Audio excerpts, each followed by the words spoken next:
Ready? Go. Good morning. This is the New York City Board of Standards and Appeals Public Review Session for October 17th, 2016. We'll begin with a special order calendar. Continued hearing items. Item number 1, 24055BZ, 20722 Northern Boulevard, Queens. Right.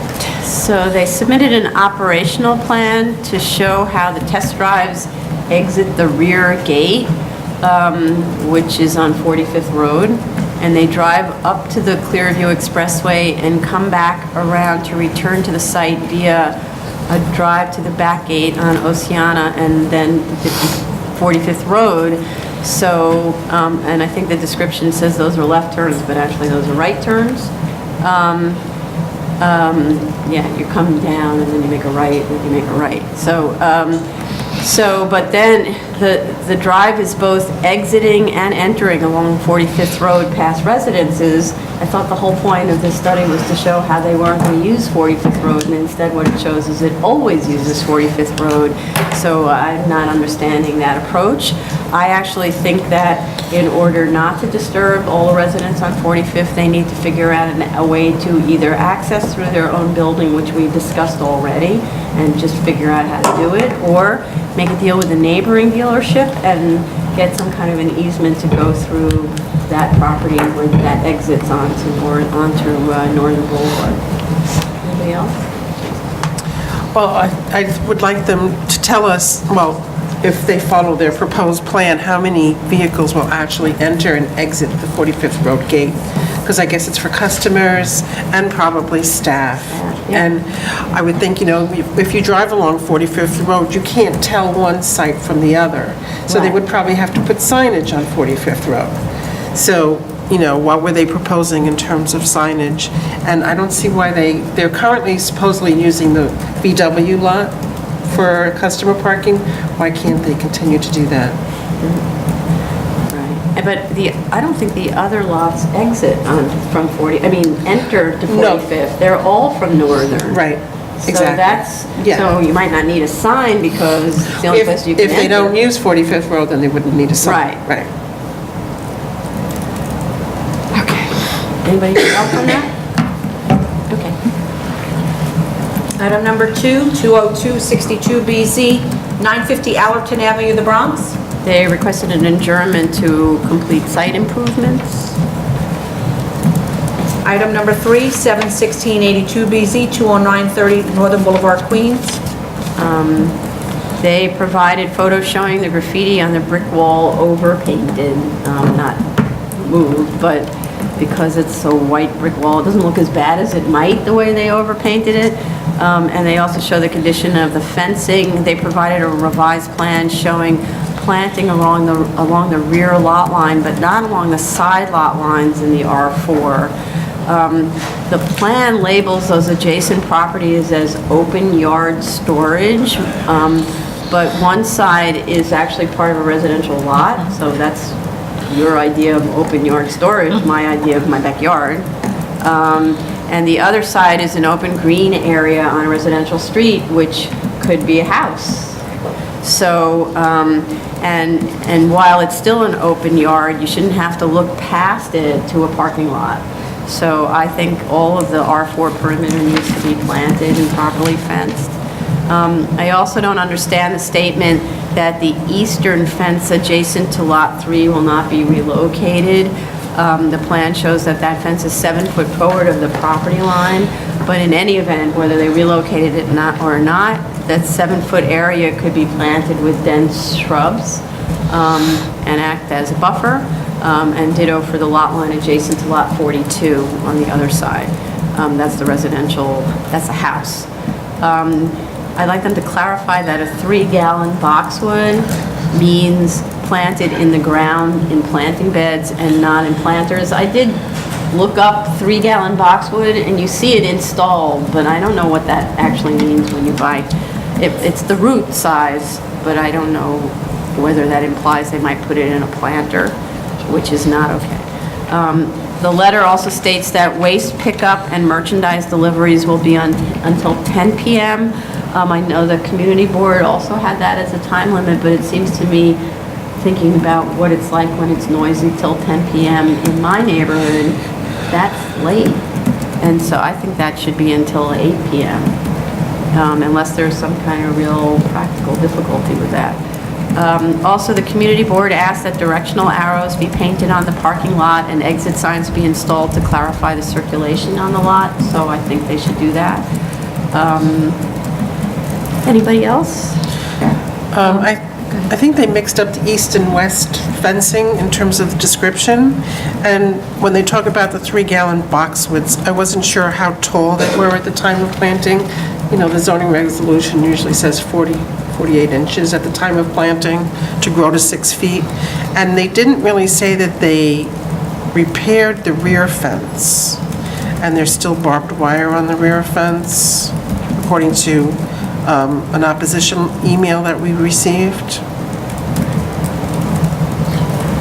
I don't understand why there would be barbed wire here, because the lot is not supposed to be used after hours anyway, and so there's nothing worth protecting in that lot, and it is unsightly.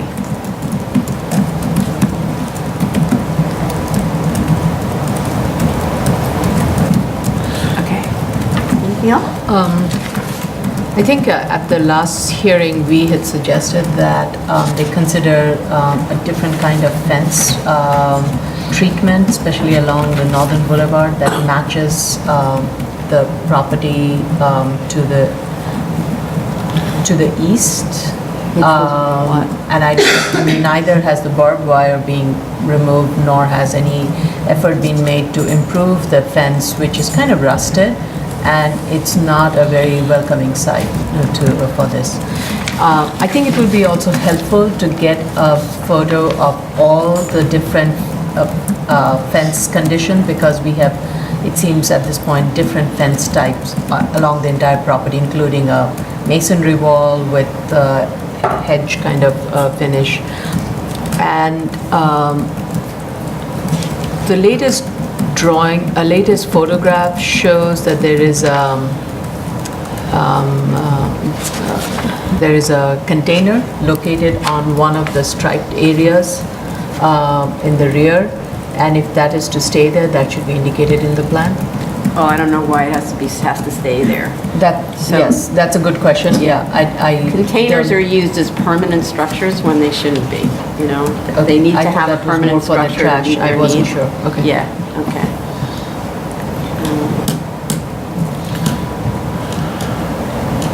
Okay. Good. Next. New cases, item number 4, 60870BZ, 351, 361 Neptune Avenue, Brooklyn. Okay, just a note that in the statement of facts, there's an error in the date of the adoption of the resolution. It says 2016, I'm sure it wasn't. The recent photos show that the site is very clean, the planting looks reasonably good, and hopefully will take.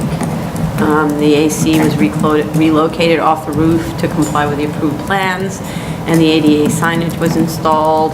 And they showed, as far as I could tell, compliance with all of the conditions in the submission. And so since all the work seems to be in place and the effective length of the extension is now, of the requested extension is now less than a year, I think the timing seems appropriate because they don't have much left to do. Any other comments on this? It's in very good condition, the site. Item number 5, I'm sorry. I just want, there's still the new fence that's being put, I'm sorry, not fence, the shrubs that's being put, they're high and there's gap in between. And I think that's still going to encourage pedestrians to cut through it. So if there's a way to provide like a... So wait a minute, so the shrubs, you mean the spacing between the shrubs? Yeah, there's enough distance that will still encourage pedestrians to cut through.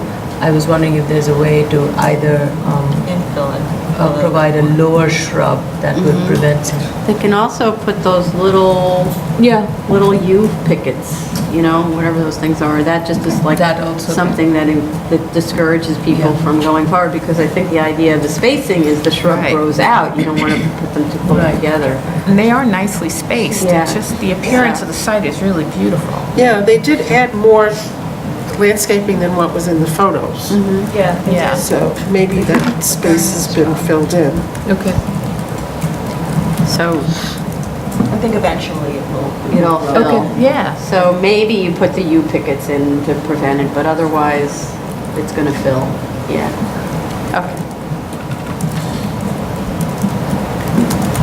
Okay. Okay, item number 5, 59271BZ, 1010 Forest Avenue, Staten Island. All right. A note that Borough President Otto opposes increasing the term of years to 20. The prior approval was for 10. But otherwise, I thought the site looks really clean and complies with conditions. And I would agree to extend the term, but not for 20 years, to keep it at 10. I also think that instead of the C1 signage, I think it should be limited to 50 square feet, because this is in an R district, and there's another site, a similar professional office site down the block, which was sold and changed to like an urgent care facility, and the signage is rather extensive, and I don't think it's appropriate for a residential neighborhood. So I could see that happening. Right now, they have 48 square feet. Yeah, they just And- have simple. Yeah, Right. it's very tasteful. It is, but in, in case they do sell it within the next 10 years or whatever we decide, I think 50 square feet is more appropriate than the 150. They don't have to come back if they sell it to another medical practice. Right, but if it's going to change Change use, but a medical practice is a medical I practice. think this Right. is a law firm. Yeah. Oh, sorry, This is law not firm. medical. Yeah, law firm, sorry. But it could be another professional type office. Right. They could sell it, and as was the one, like another block or two down, it changed to an urgent care facility But with a they would lot. still be. They would didn't come still back have to us. They would still have to comply with any condition that we Well, it have was approved, probably right? So if we have 48 or 50 square feet, Right, they would yes. still, regardless of whether it changes hands, they would still have to comply. I understand that, but right now it's limited to C1. And I'm just C1 allows considering, 150. I'm just and it's per frontage. Right. So I'm just I mean, I don't considering wanna the be 50 too square feet. I don't know, 50 seems Restricted. very restrictive. Just alternatively, I know that the board in the past has also allowed C1 signage, but put a use restriction on the grant as well, so you could limit it to professional offices. I don't know, Commissioner Martinez, if that addresses your concern. No, she already couldn't hear had, you. no, so it already is, so professional offices Right. would include medical offices, and so she's No, so saying board's- the urgent care. The board has imposed other limitations, so beyond just professional offices. It's been finer than that. And if that was something the board wanted to do. See, I think that's too restrictive. It should go from, if you want to be a law firm and then you want to be an accounting firm, why not, right? Oh, sure. Well, I- Yeah, I There are agree. 10 accountants and each one needs a name. Right, I don't think you should cap the signage, because right now, I believe it's a single practice, but what if you do have multiple practices? People have a right to put out identifying signage. Well, I could just Well, how about show you the signage on the other building. Right, but you can't take the fact that somebody might not be compliant on another property No, they are and use compliant. that to I'm just inform saying what you that- do on this property. I'm saying that it's 150 for two frontages on the other location. Well, how about if we were 50 square feet is teeny. So, that's like, then you can only have 3 lawyers or 4 accountants, like that kind of thing. What if it was a higher limitation that took into account that, you're concerned about 300 square feet of signage? Yes. What if it was Right. 150 square feet of total signage for the lot? That's pretty much. Okay. Right? Yeah. So then it's like a compromise between it, at least you know you're not going to get. So that would be gigantic sign. 75 per frontage or Right, something. yeah, how about that? Okay. That makes sense. That's fine. Okay. What'd you say, Mom? Yeah, I swear. Item? Item number 6, 12093BZ, 22219 Linden Boulevard, Queens. Okay, so I'd like a better description of what's actually going on at this site, because there's lots of trucks parked on the site, and then there was the community board made a comment about there shouldn't be allowed to be overnight truck parking and no rental of parking spaces, so something's going on or they wouldn't be saying that. And I think also that the screening is really inadequate to conceal these things from the residential uses adjacent. So I need more on the site. They have a mini RV parked on the site next to the building with signage on it. So I don't know if that's like a little business that's being conducted with its own signage or what. Maybe you should give us some proposal for screening and landscaping of the property, which is devoid of anything. And indeed, there are trucks that are parked there, so we need to address that. And I feel there's more signage on the site than probably is permitted.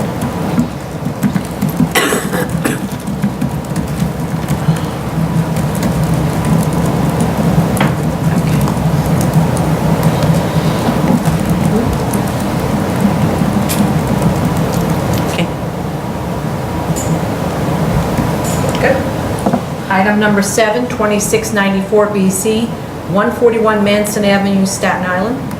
Okay, the applicant told us they applied to city planning for an amendment of the 5-year term under the special permit. So I'd just like to know when that application was made and what the status of it is.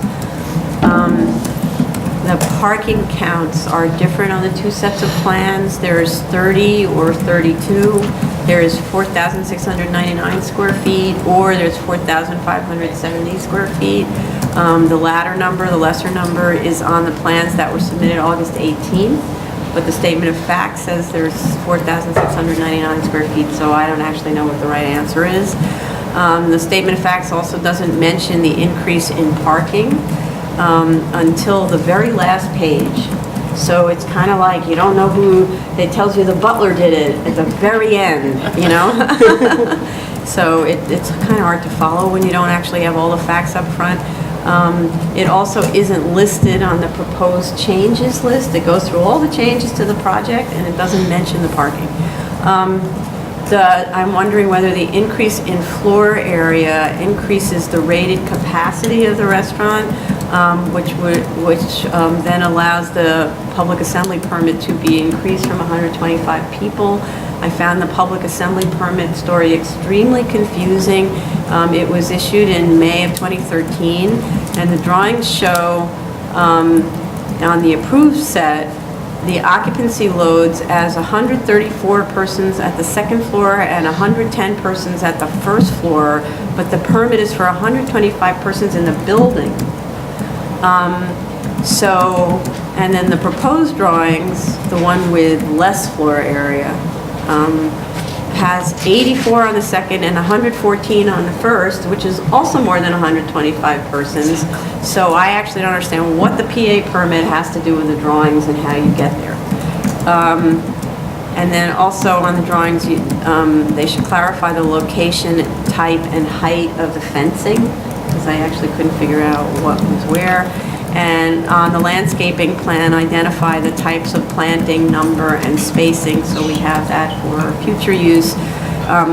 The photo shows the shrubs bordering the adjacent property are not dense and the fence too low. It doesn't actually look like the fence that the restaurant installed. It sort of looks like a very residential metal picket. They should, because it needs to be installed by this applicant, they have to have their own fence. They should provide photos of the side of the lot adjacent to tax lot 39 and the corner rear of the lot and of the trash enclosure. Every time they took photos, they seemed to stay away from that area, so there's something up with that area that we need to see. They should show the striping of the parking spaces on the plans. The statement of fact states that the additional cars are to be accommodated with stackers, where those stackers propose to be located, and how will they be screened from the adjacent residential property, because now they're going to be tall. The plans and photos don't show a chain at the parking entry to prevent overnight use of the parking lot, even though the owner signed an affidavit that says it's chained. So I'm like, really? So you carry a chain out there every night? Huh? You carry a chain and an eye hook every night. So they need to provide more info on the exterior refuse container, how is it managed, enclosed, etc. And I'm wondering whether it can be moved away from the residential property up against the building, because it's like almost in the worst place it can be. And where is the perishable trash stored? Because it didn't look like they had interior refrigerated trash, even though they now have 2 refrigerators, 2 walk-in refrigerators. The photo shows a huge container on the site which needs to be removed. They need to provide a lighting spread diagram to show the light does not disturb adjacent properties. And then I was curious about the ADA access. They have this little door at the parking lot. So this is valet parking. So presumably you, the disabled person, don't drive into the parking lot. The valet takes it because there's so many cars in that lot.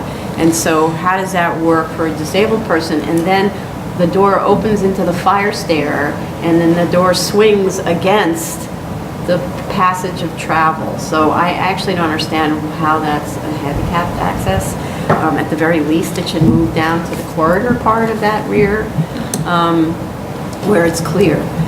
They also should confirm that the proposed hours of operation are 12 p.m. to 10 p.m. Sunday to Thursday, and 12 p.m. to 12 a.m. Friday and Saturday, because there's lots of different hours that have been flying around in the approvals. Anybody else on this? Yeah, I had issues with trying to figure out exactly what the occupancy level was in this building. It's not clear exactly how tables are laid out and what the difference in the seating would be to arrive at the amount of people that they say they are going to have per floor, because it does not coincide with the public assembly permit. Also, it wasn't clear, and maybe they can graphically show it on the plan, how much square footage they're sort of exchanging by opening up that area that's below the greenhouse. If that's now outdoors, that's great, but I think they just kind of say what it is, but if they can in some way hatch it and then say that's how much square footage they have, so we can sort of check to ensure that their math is correct. And indeed, there are, the hours of operation are different in just about every document you look. So their facts and findings are different from the 2006 grant, when it's silent on the 2010 grant, but it's different from what they're asking for now. So I have absolutely no idea exactly when the building is up. Those are my issues. Go ahead. My question is more regarding the additional space that is being proposed on the exterior, and that, according to the document, that is just a waiting area. And how do we ensure that that is just people waiting and not becoming a seating area, and then for people to sit there, eat, and that adds to the capacity? And then it is an outdoor space, so that's a question of noise. And then if that ends up being a seating area, where do then people wait? Because there isn't any waiting area anymore. That was there previously as it exists now. And so we need to ensure that this remains just as a waiting area, not a place where anybody is going to be served, no food, no drinks, no music. And even if the door is going to be open during summertime, noise is going to filter out from inside. So we need to ensure that the noise level remains in an acceptable range. So, and that also adds to the question of, is the parking space that's being provided, even with stacker, it's going to be adequate? Because now we have people who are seated, then who are waiting.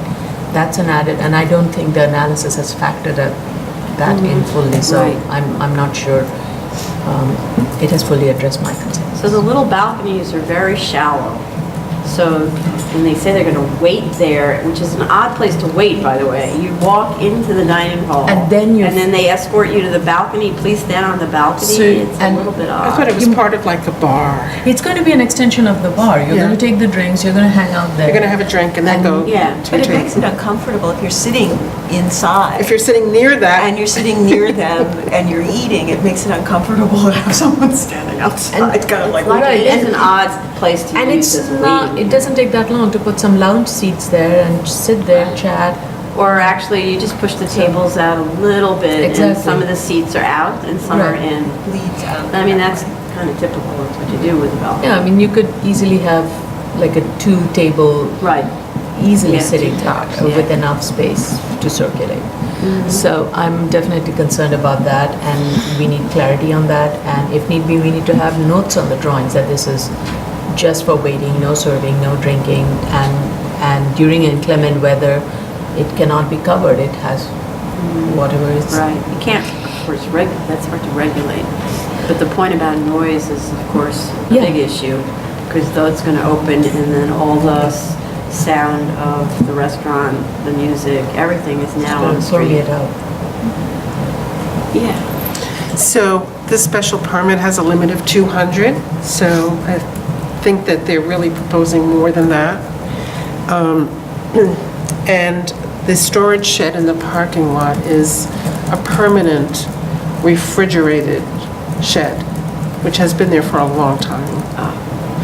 So, I don't know, they have to make a plan of how they're going to get rid of that. In addition, there's several HVAC units at the rear, which in their reconstruction plan, I think they should provide some sort of screening. And I think you mentioned about the screening to the residential. It's just a very low chain link fence, like 3 feet high, and very little landscaping. So they're building this extra refrigeration structure, so, which is, there's 2 of them along the side lot there, side lot line. So it sounds like if they're still planning on keeping the trailer, which they can't, because it's not a permanent structure, then they really should be focusing more on the enlargement of that and creating a interior trash, perishable trash storage, et cetera. Like, in other words, they plan things to improve the True. the dining experience, but not the neighborhood experience. Right. And the last time they were here for this 5-year extension, I remember that was an issue, this storage refrigerated container, and the condition was, well, we told them to remove it. That's why Still we there. want to do these It's still things there. before. It's the only way we can have any chance they comply. Okay.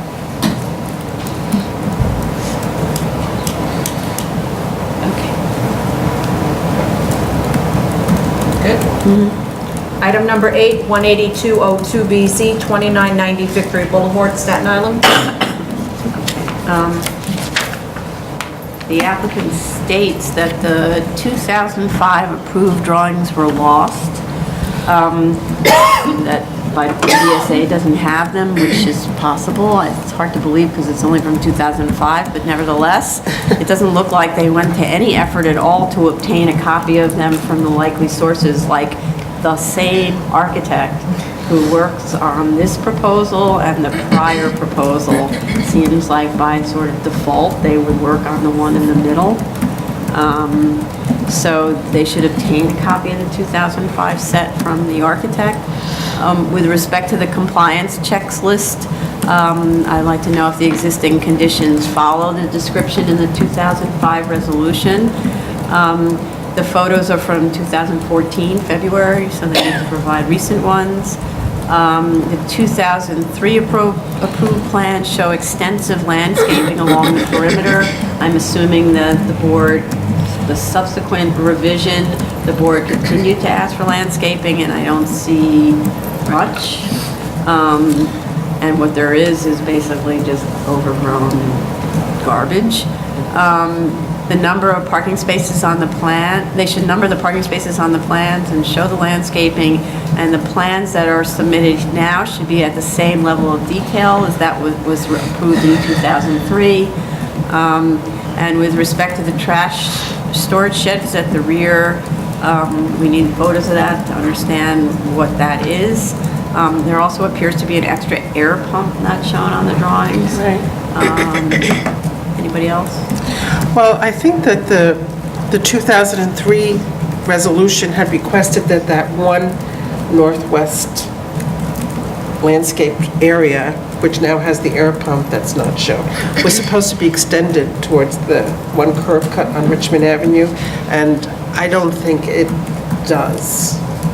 So I think they can extend that landscaped area more, and they can also put some landscaping right next to the building, and some of the slats on the rear fence need to be replaced.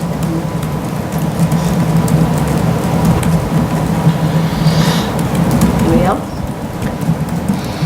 Covered my stuff. Zoning calendar, item number 9, 24715BZ, 135 Plymouth Street, Brooklyn. I didn't see anything submitted on this. I don't know if there was an update on the fire alarm system, so I don't know.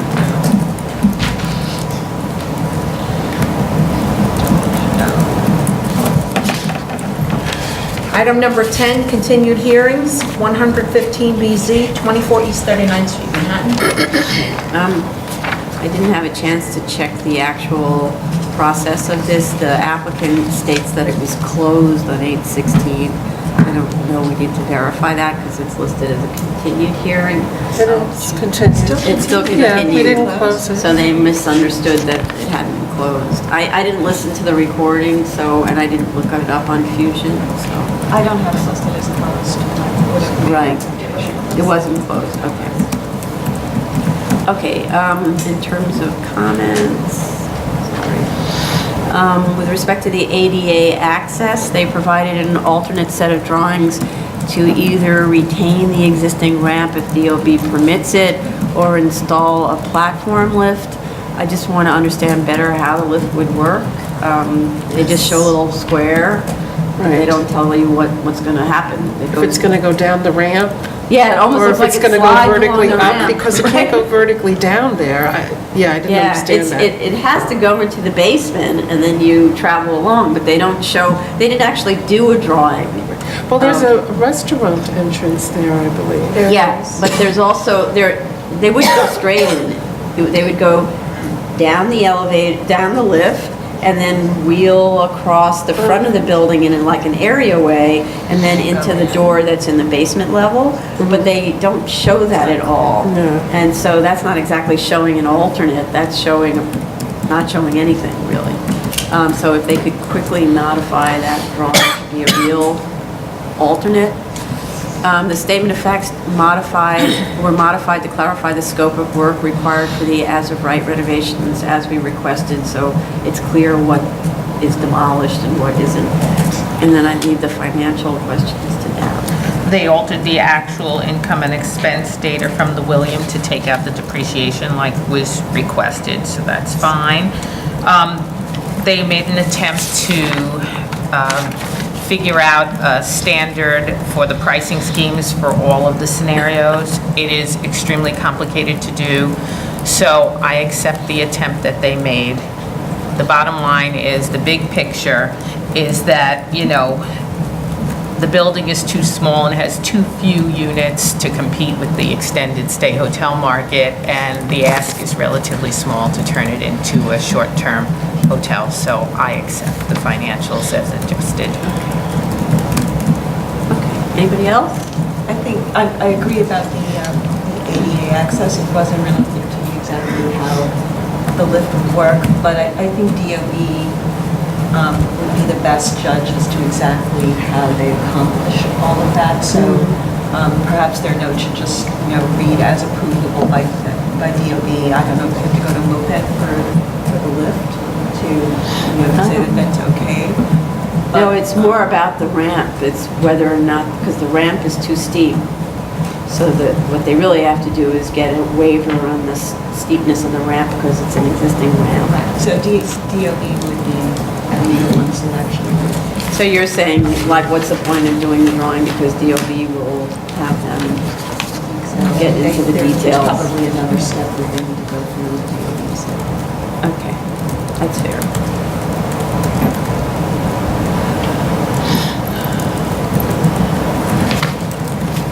Okay. New cases, item number 1, 25914 BC, 6874 Trinity Place, Manhattan. Okay.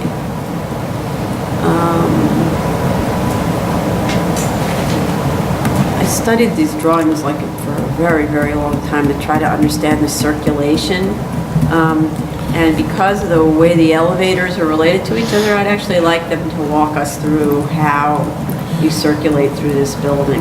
It seems like there's this sort of strange need to go on the podium elevators and then walk around to the office elevators. I found it kind of a strange route, so I'd like to understand that. There are no planned layouts for the 6th and 7th floors of the proposed, which is part of the parish house. So I wonder then, why can't the conference center, which sits within the required rear yard, at those levels, sit within the body of the open planned office level and comply with the rear yard regs? So I just didn't see that they made a case for needing to impose on the rear yard at the 6th and 7th floor. They should include in the statement of facts the explanation described in the diagram about how the 4 foot 5 inch by 20 foot rear yard at Greenwich, at the Greenwich interior lot, prevents installation of the second eastern elevator. I stumbled on that that little diagram, having no idea what the argument was for why you can't build in that little section there. And so there was this little diagram, and then I said, but you never learned about it. You could have missed it. Yeah, and that should be in the statement of facts, because I think otherwise it's just maybe a cost of construction to build that funny little bump. But if it actually prevents the installation of an essential elevator, that's a different thing. So they really need to explain that. And while they're talking about circulation, if they could explain that in front of us, that would be very helpful. I read the elevator analysis, which I found interesting, though not necessarily that I understood everything about it. I didn't see where it determines that 4 elevators are needed for the podium. They said, they have this 200 or 300 sometimes people use of some of those banquet facilities or wherever gathering facilities, but I didn't see how that ends up with 4 elevators. You would think that would be a little math, and it says that you don't have capacity, you wait too long for the elevator or something. They should provide also more information on the impact of the rear yard waiver on the adjoining buildings. Despite mentioning the pre-existence of those buildings, they never said whether each of them is built full to the lot lines at those floors, at the affected floors, or what's there. And I couldn't tell from Google Earth. Can't get back there. Yeah, it doesn't, it doesn't let you fly close enough to see what's going on in those little spots. The stated programmatic need, which was on page 24, is to locate gathering spaces for parishioners as close as possible to street levels and to the bridge level, which makes sense, so that you want to tie it into the church. But I'm curious how that statement applies to the administrative levels on the 6th and 7th floor, and even to the levels at the 4th and 5th floors. So if that's the stated sort of programmatic party, the driving force, then how do those floors fit within that analysis? With respect to the program comparison chart, the occupancy of the storage room needs to be removed. It says it's an occupancy of 3 or something like that in the storage room.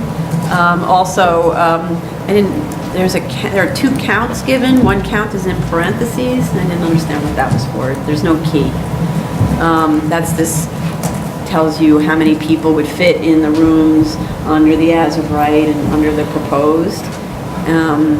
And then there was the church program illustrative layouts package. In there's the required rear yard is shown at the first floor, which I don't believe is correct because that's a permitted obstruction on the first floor, so that should be corrected. On the program losses study, I'd like them to explain the reason for the loss of the outdoor area at level 8 and why it matters, like who uses the outdoor space of administrative offices, like why is that really a programmatic need? I do understand why in certain kinds of meeting rooms and things like that, you might want people to sit outside, even though it's noisy. It's not exactly a calming outdoor environment.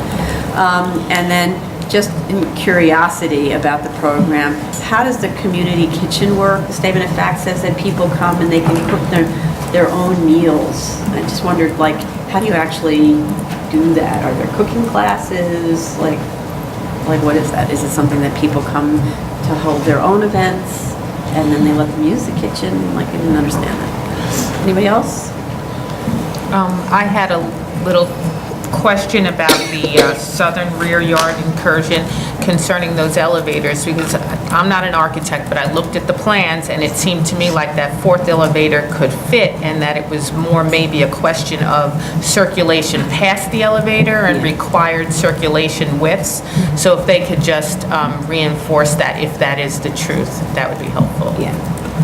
I think it was circulation, but right. That wasn't clear until you found that little diagram and they show you there's some sort of structural element that needs to stay, no matter whether you take the elevator away or not.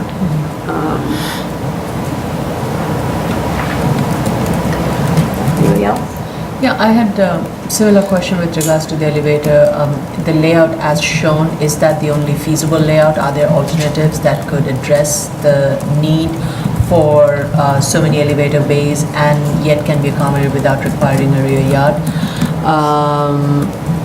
I also had some questions trying to understand the future growth of the education program. That to me was not clear, and it would be helpful if that can be based on the current and already the growth that has happened. If there's if a path to the future can be laid out that can help us understand the need for so many classrooms and how it's going to be used during the daytime and after school and on weekends. Right now, I think the program as laid out is mostly on weekends and after school. So it would be helpful to get a complete picture of how it would be used during the daytime also, or if it is going to be used during the daytime. Yeah, I mean, the way they described the program, I was sort of sorry that they'd already demolished the existing building, because I actually wanted to go and see, like, what happens when you visit in the middle of the day, because from a tourism point of view, that neighborhood is packed, right? And I do see tons of people standing outside the church, and there are tons of visitors, and it would seem to me that actually during the day, those classrooms are probably active with other stuff that's not the after-school programs. It's just that it wasn't that clear, well, because they didn't give us a schedule. Usually we're used to seeing a list of every room and how it fills, and that actually would help us if we got a list that shows us how they fill the rooms. Right. Based on current usage, and I assume that because they're scattered all over the place now, the usage might have fallen because it's not conveniently, there isn't a synergy.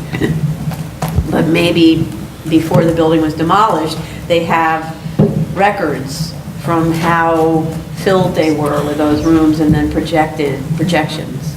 And I had similar question with regards to the office space. The office space that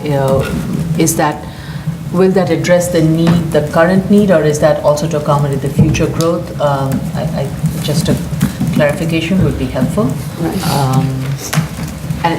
I agree. I think the circulation plan, especially access from the Greenwich, it's not clear whether one is going down the ramp and then the elevator, and it's kind of not a very clear circulation to me. And if that's one of the intent of improving the design, I would like to know how that is done.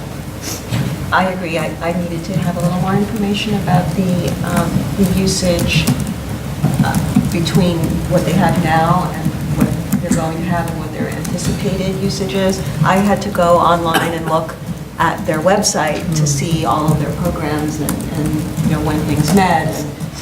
And indeed, during the weekday they do have things, but it's not clear From the They day? need to put it in sort of in one spot and say, okay, the adult whatever class meets from da-da-da-da-da-da, and it's going to use these classrooms, et cetera. So that would be just helpful. I had to put it together myself. Right, and then you're making it up because you actually don't Exactly. know. I'm just using their website to populate my brain. So they need to do it. They need to do that work. Anybody else? Another statement that was made in the the findings was that the construction issues with regards to maintaining the required rear yard.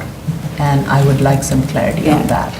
Typically, we have heard that building right against the property wall adds to the cost, and here the reverse argument. So it would be helpful if that can be clarified in the statement and elaborated. And I could understand why that little tiny rear yard I infill agree. would be costly to build, but I actually don't understand particularly why, since they're setting back from the street on the larger side, why it wouldn't be just essentially the same cost, because they're the same amount of surface area once you're at the setback floor. I think from the plan, it seems like this definitely would hinder the circulation and the way the staircases and other things are located, but that has not been clarified. And if that's also another part of the cost constraint, those need to be. You're talking about in the larger, the Trinity, Yeah, on the southern, because they have to move the stair and, yeah. Right. yeah. My understanding, this wasn't to do with cost, this was about program and the Right. sort of Then the statement should. dead cat space then that's the created by that statement rear yard. should remove that sentence which says it was a cost Okay. related. Oh, there's a... It's in the okay. statement. Yeah, it's in the statement, and So then it they just don't needs to be do then anything removed. with Okay. it. There is no Yeah. support for it. Right. And, there's, like you could say, why should we be spending all this money on something where we don't get anything out of it? For example, on that funny little spot that's only Yeah, yeah, 4 the by funny spot. 20.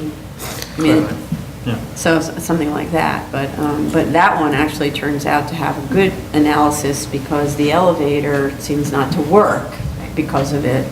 And it seems like you would have to move the entire core into the public assembly area, and I could certainly understand. And there was one analytical drawing I thought was really good that says, the design started off with the public assembly areas. We knew we needed it to be this big. We located it in the center of the building so we could get the spans, and then we designed around it. And if you moved it this way, you couldn't design around it because there's no place to put the elevator core if you need four sets of 2 banks. Right. 2 banks with 4 sets, yeah. Okay. Item number 2, 17115 BC, 281 Broadway, Manhattan. Okay, this is a legalization. We don't have DOI, and it's, not only is it a legalization, but it's a legalization of a CrossFit gym that's been operating for a year.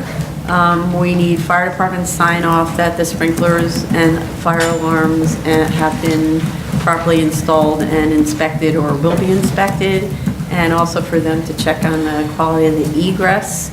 Also, we need assurances from the upstairs and adjacent tenants that seems to me sort of minimal acoustical and vibration measures that were taken are adequate. They talk about how the 3/4-inch concrete pad sits on top of really strong concrete slab, which in our bad experience with the CrossFit was all the reason why we had so many problems, right? So I would like on this one them to provide notice to the tenants of the next hearing so that we can really find out whether there have been, what did they say, no notable complaints. They wrote that in the, I don't know what a notable complaint is. Oh, her again? That's the not notable complaint. We noted. And also, they need to add notes to the drawings with respect to the sprinklers. It doesn't say anything, and we see that there are sprinklers in the building. They should clarify and the acoustical detail, which was inaccurate, really hard to see, and seems like not drawn by somebody who knows how to do it. they should provide the product cut sheets on those two products that they mentioned, the Pilltech and the Regupol flooring systems. And, sorry, also tell us what the ceiling conditions are. Is there a hung ceiling? What is it? And also, the PDF that I reviewed, the resolution was really, really foggy on the drawings, like they'd been bathed in water first and then copied. So they need to be resubmitted clean. I just don't know what the process is that people are using. Are they copying the drawings, or are they converting a CAD document to a PDF? These look like bad copies, so. Fuzzy. Yeah. Anybody else on this? I would appreciate the ground floor plan of how you get into the building, and if they could discuss how you enter, because I tried to get into this PCE, I could not. The elevator wouldn't stop at that floor. Oh, great. And could they reconcile, Maybe you need a phone. It was in the afternoon. could they Well, reconcile the operating hours? you weren't scheduled to take a class. Possibly. Isn't the one you ring the bell? As we walk back, isn't the one you Yes, ring the bell? yes. Ring the bell, yeah. Well, I got into the lobby, and I got on the elevator, but it wouldn't stop at the floor. Well, just if they could explain it. Can they reconcile the operating hours? Because the plans say 5 AM and the operational plan says 4 AM. Yeah. I know, I see them right now. 4 a.m. dropping a weight. They say it's a strictly no drop, but then they have these gigantic lifting platforms.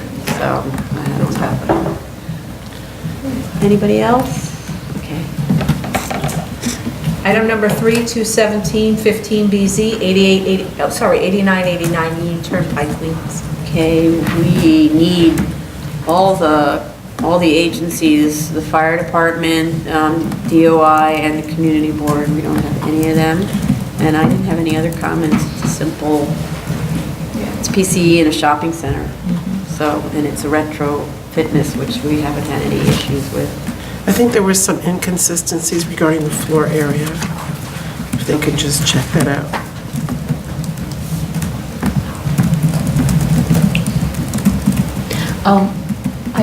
I did see it in the file, but it would be helpful if they can provide some interior photos. This is not a legalization, it's not installed Okay. yet. And I checked online, you don't find this address at all on the Right. Retro Fitness Yeah. website. It's a new mall that's in construction.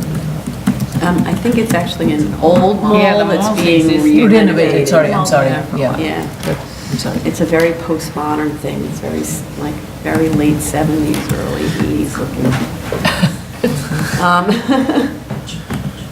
Okay. Item number 4, 2016-4166BZ, 2579 East 17th Street, Brooklyn. Okay, plans were approved, they tell us, and we find, in February 2016 for a new building at this site with 2 levels of ambulatory care and 3 levels of something that's called community facility. I'd like to see the parking calculations for that approved building, including how the rated capacity of that as-of-right community facility was calculated. They're saying there's 10 people on each floor, and I don't understand based on what? What do you do there? Isn't it an office? Don't you, I mean, how did you get to 10? I know it's convenient to get to 10, because that means only 1 parking space that way. And it was approved, I think, at 24 spaces when we look Yeah. at. Yeah, no, it was approved that way, but the DOB took at their word the 10 people on those floors. And the occupants, when you do the math, it doesn't make any sense. It doesn't work. Oh, you tried to do it and it didn't work. Okay, Yeah. so we need to see the parking calculations, which were not provided on the approved plans. Also, since no leases have been signed, which is, the special permit depends on a representation by the owner that this will be the use, right? But I don't know why it would be assumed that this is an appropriate location for medical facilities. We're often told in other applications that there are areas where medical ambulatory care is not an appropriate use because, for example, it's too far away from a hospital or something. So where's the nearest hospital? I'm not even sure that we can actually do this if we don't know who the tenant is, because, I don't know that we've ever required these. okay, well, but, I believe we've accepted a representation. all right, so they haven't made, Yeah. other than we don't have a lease, we think we're gonna rent to medical offices. I don't know how they think they're gonna rent to medical offices is the point. Sometimes they're like 3 blocks away from a hospital. Right. Obviously, that's gonna be good. In this neighborhood, I don't know the answer to that. With respect to the parking study that was done on November 24th of 2015, no, Thanksgiving was on November 26th, so I'm just wondering whether that's a representative week for such a study. I don't know what the seeker rules are, but this isn't really a seeker analysis. This is really what is the actual parking situation. Frustratingly, we don't have any backup for this parking study. We don't know how many staff are anticipated at each floor. I don't know how you could actually do that without some kind of a layout of those floors. We don't know how many patients are anticipated per day, per hour at the facility, because there's no data at all. We don't know, I don't understand why a Bronx office building that's close to a variety of really good public transit options compares to a Brooklyn facility where you have to take the bus. I couldn't believe that note. When I read that Right. note, the It's like- footnote, I was like, what's he thinking? Has nothing to do with what they're requesting. Right, I mean, it's like of all the medical facilities, you pick the one in the Bronx near like every train. And it's an office building.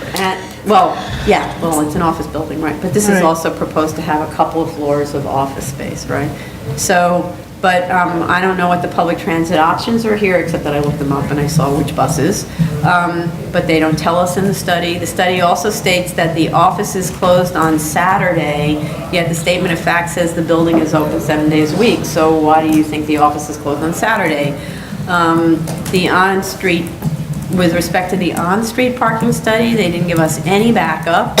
We need to see the location of the parking spaces and the available spaces shown on a map. And I just want to add, I'm so frustrated with this consultant because every single time that that consultant makes a submission, it's missing all of the backup. And I don't understand why after all this time, they don't know what the minimum submission is. And I'm at the point where I think we should just reject the study unless it's got the backup, because it's just a waste of time to review it if you don't know what any of it's based on. They're just like bald statements that there's plenty of parking, not to worry. With respect to the design of the building, it's one of the oddest buildings I've seen in a long time. It's odd, it's designed with a rear yard that's not required, into which they put these 4-level stackers. And there's no parking per se in the cellar level because the stackers are in the rear yard. They just use the cellar to get to the stackers. And then above that area that you drive through to get to the stackers, it's a 3-story high atrium. For what? And then in the front, ditto, there's a 3-story high atrium. So you have these 2 first and second floor plates that are so small, kind of hanging in the middle. You know, okay, that's the design, you want to do that design, but I don't understand it because it seems like what it does then is it prevents you from having adequate parking, requires that it be 4-level stackers, which are of questionable, I don't know, operation, and very unsightly, et cetera. And in addition to which, I don't understand that even from an operational perspective. This is going to be really expensive to install and maintain, and you don't even have that many parking spaces. So, like, how would you actually justify this from a business perspective? When you look at the longitudinal section, it seems to suggest that they already plan to add another row of drive-through stackers. That's why it's 3 stories high, that atrium space, because then if you look at the radius diagram, it's hard to make that, the turn was calculated so you can make a good turn into that back stacker. I think you could add another row of stackers right in front, and you could make a turn into maybe 3 stackers to get, so like they're counting on what would happen if this was not approved, it seems to me. Because you're not going to be able to rent those other floors for whatever that community facility is that only has 10 people on it. Very strange. Yeah, so I'd like the architect to tell us what this project is. Also, it sort of begs the question that somewhere down the road, the atrium sort of gets filled in. And so that the floors actually make some sense. Because right now, it's like the island in the middle of, the sea. And you wonder, because it's not an efficient building that way at all. And having had the experience of buildings of similar design, that, a couple of years down the road, one goes and sees that actually a floor exists where it should be a 4-story atrium. Right. I would ask the question as to why it's designed that way. I don't quite understand the circulation in the back with the cars, even though there are radiuses that make it seem as if it's going to fit. I don't know how you get into the stackers that are on the far left of the diagram, because you've got bollards that are blocking your ability to cross over into the ADA pathway. And so I'm not sure you would be able to even back in to that stacker without hitting the sides of the stacker. And also, are there any reservoir spaces? Because you need all of that blank space to maneuver yourself and back into all of the stackers. So no cars can ever be in that space, even in the ADA drop-off location, if you're going to be able to maneuver anybody into those stackers. Right. So, and I just had a question about the parking study.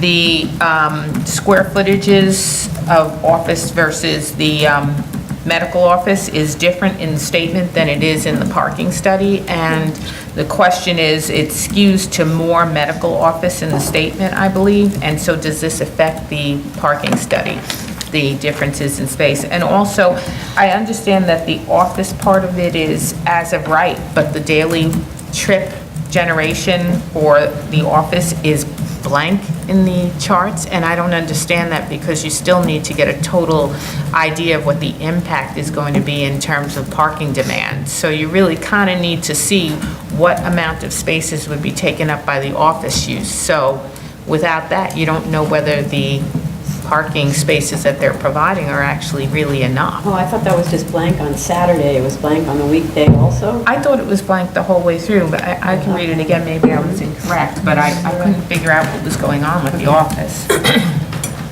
Okay, yeah. Anything else? I have lots of questions.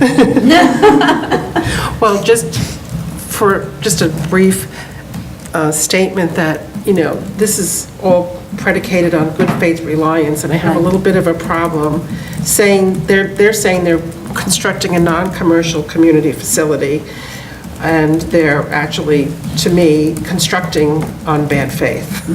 That's just one statement. But I don't understand how the driveway is going to work with two-way traffic. If somebody comes in and somebody's trying to get out, are they supposed to back up?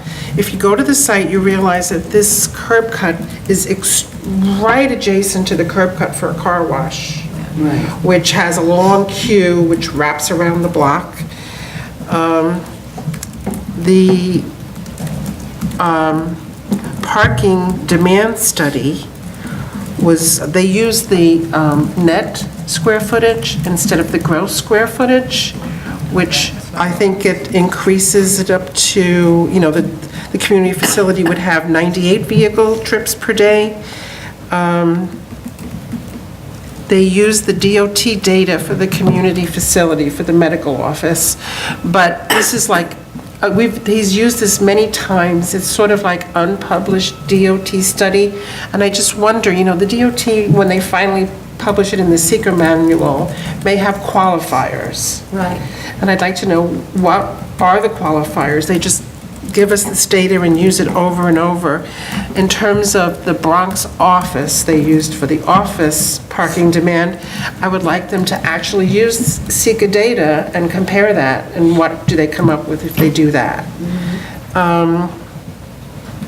I don't think he gave us a source for the temporal split. Give us no anything. Right. Well, and not just giving a source, provide us the backup materials so that we can read what it says and understand where you got it from. It just can't be a bold statement that this is what it is. Yeah, and in terms of the curb cut they have on their plans, has it been approved by DOB? And I don't know if DOB realizes it's right next to a car wash.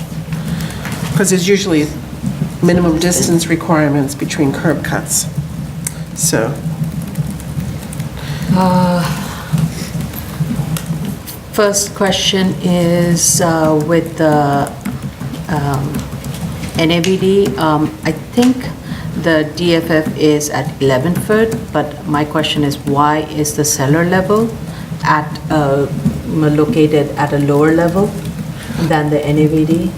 because they wanted to make it a cellar instead of a basement, so it doesn't count as floor I area. understand that, So but they have then- a ramp going down. But then, can you have an office space in the cellar? Yes. For commercial. For commercial? Yeah. But that's the other part that makes no sense about the plan. It's a little floor plan for that floor that's in the cellar, that's 4 feet below design flood. It's only, I forget, 1,800 square feet or something like that. Medical offices have very expensive equipment.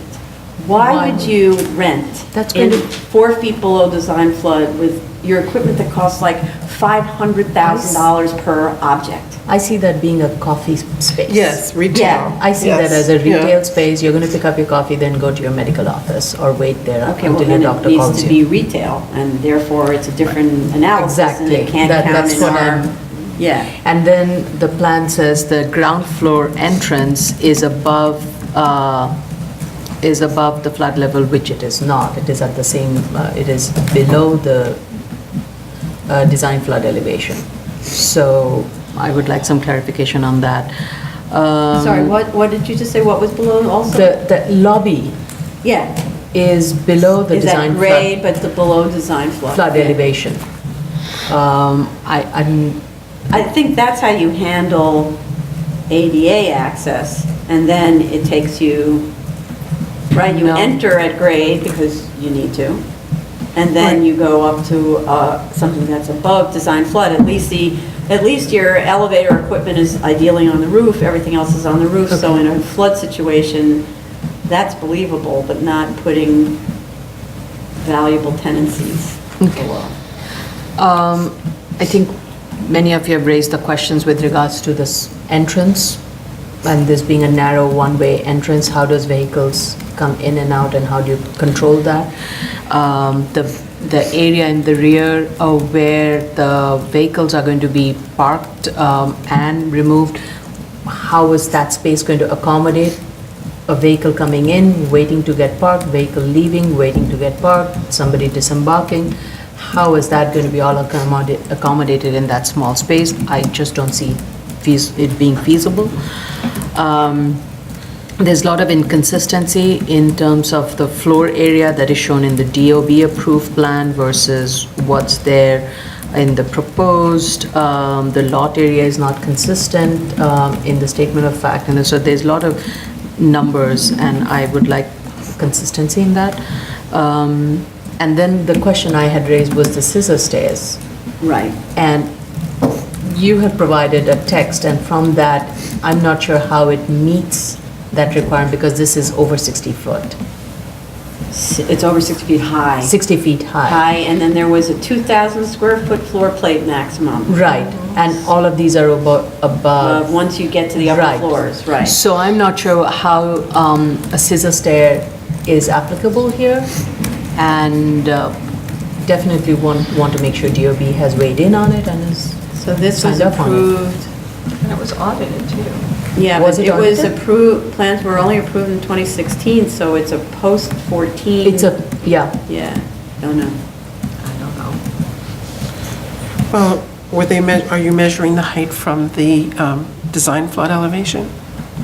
Well, that's a good, You should, Right, so then it might be, but then Less than you're only 60 allowed to feet. have 2,000 square feet per floor.